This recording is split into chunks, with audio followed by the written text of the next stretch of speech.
ನಿರ್ಲಕ್ಷ್ಯ ವಹಿಸಿರುವಂತಹ ವೈದ್ಯಾಧಿಕಾರಿಗಳಿಗೆ ಹೇಳಿ ಧಿಕ್ಕಾರ.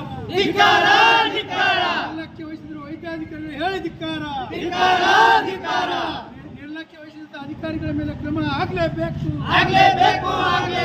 ನಿರ್ಲಕ್ಷ್ಯ ವಹಿಸಿದಂತಹ ಅಧಿಕಾರಿಗಳ ಮೇಲೆ ಕ್ರಮ ಆಗಲೇಬೇಕು. ಏಕೆ ಬೇಕು? ಏಕೆ ಬೇಕು? ಏಕೆ ಬೇಕು?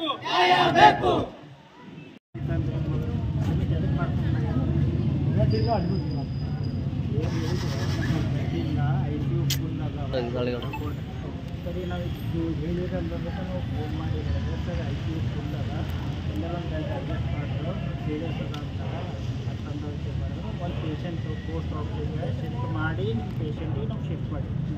ಹೌದಾ? ಶಿಫ್ಟ್ ಮಾಡಿದ್ವಿ. ಆ ಪೇಷಂಟ್ ಕಂಡೀಷನ್ ಅಂತೂ ಸೀರಿಯಸ್ ಇತ್ತು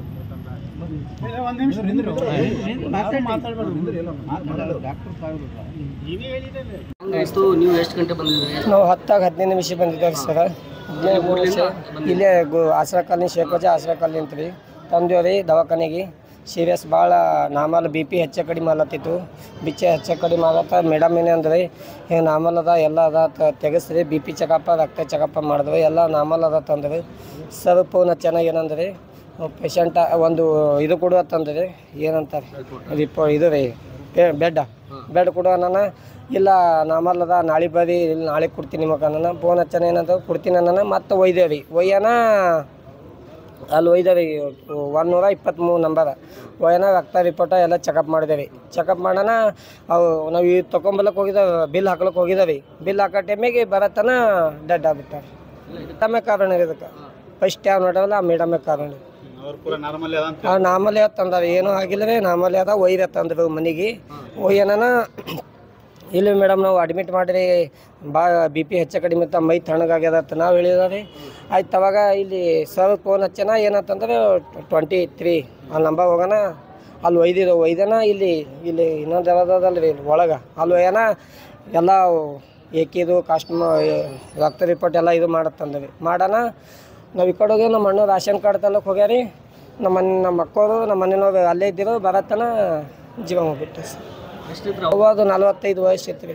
ಎಷ್ಟು ಗಂಟೆ ತನಕ ಸತತ ಇದು ನಮಗೆ 2-3 ತಾಸು ಸದಸ್ಯರು ಸರ.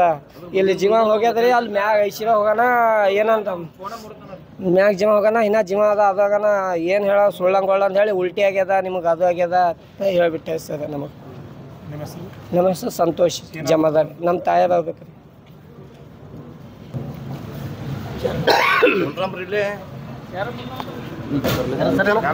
ಸರ್ ಸರ್ ಇದರೊಳಗೆ ಇದು ಸಕ್ಕರೆ ಜರ ಕುಂತೀವಿ ಮಾಡೀವಿ ನಿಂತೀವಿ. ಇದು ಬಿಡ್ರಿ ಕೇಬಲ್ ಬಿಡ್ರಿ ಜರ. ಕಲಬುರಗಿಯ ಜಯದೇವ ಆಸ್ಪತ್ರೆಯಲ್ಲಿ ವೈದ್ಯರ ಒಂದು ನಿರ್ಲಕ್ಷ್ಯದಿಂದ ಬಡ ಕುಟುಂಬವಾದಂಥ ಗಂಗೂಬಾಯಿ ಜಮಾದಾರ್ ಎನ್ನುವಂಥ ಹೆಣ್ಣುಮಗಳು ಇವತ್ತಿನ ದಿವಸ ಸಾವನ್ನಪ್ಪಿದಾಳ. ಇದಕ್ಕೆ ನೇರವಾಗಿ ಜಯದೇವ ಆಸ್ಪತ್ರೆಯ ವೈದ್ಯರೇ ಕಾರಣ.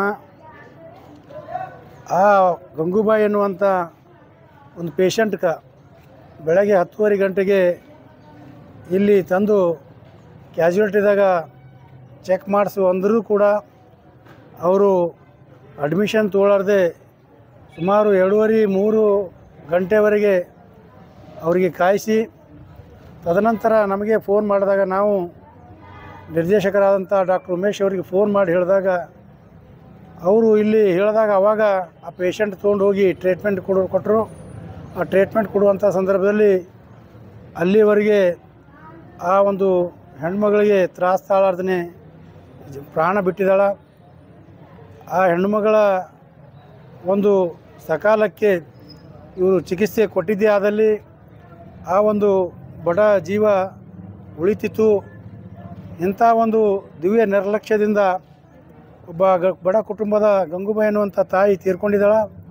ಇದನ್ನು ನಾವು ಇಡೀ ನಾಗರಿಕ ಸಮಾಜ ಬಲವಾಗಿ ಖಂಡಿಸ್ತಾ ಇದ್ದೀವಿ. ಕೇವಲ ಇದು ಒಂದೇ ಅಂತಲ್ಲ, ಜಯದೇವ ಮತ್ತು ಟ್ರಾಮಾ ಹಾಸ್ಪಿಟಲಲ್ಲಿ ಇತ್ತೀಚಿನ ದಿನಗಳಲ್ಲಿ ವೈದ್ಯರು ಸರಿಯಾಗಿ ಕಾರ್ಯನಿರ್ವಹಿಸ್ತಾ ಇಲ್ಲ. ಸಮಯಕ್ಕೆ ಸರಿಯಾಗಿ ಇವತ್ತು ದಿವಸ ಪೇಷಂಟ್ಗಳಿಗೆ ಟ್ರೀಟ್ಮೆಂಟ್ ಕೊಡ್ತಾ ಇಲ್ಲ. ಇದರಿಂದ ಸಾಕಷ್ಟು ಜೀವ ಹಾನಿಗಳಾಗ್ತಾ ಇವೆ. ಆದ್ದರಿಂದ ಇದು ನಾವು ಬಲವಾಗಿ ಖಂಡಿಸ್ತಾ ಇದ್ದೀವಿ. ಯಾಕಂದ್ರೆ ಈ ಒಂದು ಸರ್ಕಾರಿ ಆಸ್ಪತ್ರೆ ಇರೋದು ಏನು ಬಡತನ ರೇಖೆಗಿಂತ ಕೆಳಗಿರೋರಿಗೆ, ಪರಿಶಿಷ್ಟ ಜಾತಿ ಪರಿಶಿಷ್ಟ ಪಂಗಡದವರಿಗೆ, ಹಿಂದುಳಿದ ವರ್ಗದವರಿಗೆ ಮತ್ತು ಎಲ್ಲ ಜಾತಿಯ ಬಡವರಿಗೆ ಈ ಒಂದು ಆಸ್ಪತ್ರೆಗಳವ. ಈ ಆಸ್ಪತ್ರೆಯ ಒಂದು ದಿವ್ಯ ನಿರ್ಲಕ್ಷ್ಯದಿಂದ ಈ ರೀತಿಯಾದಂಥ ಎಲ್ಲ ಪೇಷಂಟ್ಗಳು ಇವತ್ತು ಜೀವ ಹಾನಿ ಆದ್ರೆ ಮುಂದೆ ಇದಕ್ಕೆ ಯಾರು ಜವಾಬ್ದಾರಿ? ಆದ್ದರಿಂದ ಕೂಡಲೇ ಇದಕ್ಕೆ ಸಂಬಂಧಪಟ್ಟಂಥ ಏನು ಈ ಒಂದು ಆಸ್ಪತ್ರೆಯ ನಿರ್ದೇಶಕರು ಈ ಬಗ್ಗೆ ಆ ತಪ್ಪಿಸ್ತರ ಅವ್ರ ಮೇಲೆ ಕುಟುಂಬದವರು ಅವ್ರ ಮೇಲೆ ಸೂಕ್ತವಾದಂಥ ಕ್ರಮ ತೆಗೆದುಕೊಳ್ಬೇಕು. ಆ ಕುಟುಂಬಕ್ಕೆ ಸೂಕ್ತವಾದಂಥ ಪರಿಹಾರವನ್ನು ಕೊಡಬೇಕು. ಮುಂದಿನ ದಿನಗಳಲ್ಲಿ ಈ ಒಂದು ಆಸ್ಪತ್ರೆಯಲ್ಲಿ ಈ ರೀತಿಯಾದಂಥ ಒಂದು ನಿರ್ಲಕ್ಷ್ಯಗಳು ನಡಿಬಾರ್ದು ಅನ್ನುವಂಥ ಒಂದು ನಮ್ಮ ಬೇಡಿಕೆ ಇದೆ. ಅಲ್ಲಿವರೆಗೆ ನಾವು ಏನು ಬಾಡಿ ಡೆಡ್ ಆಗ್ಯದ ಆ ಬಾಡಿ ನಾವು ತೆಗೆಯೋದಿಲ್ಲ.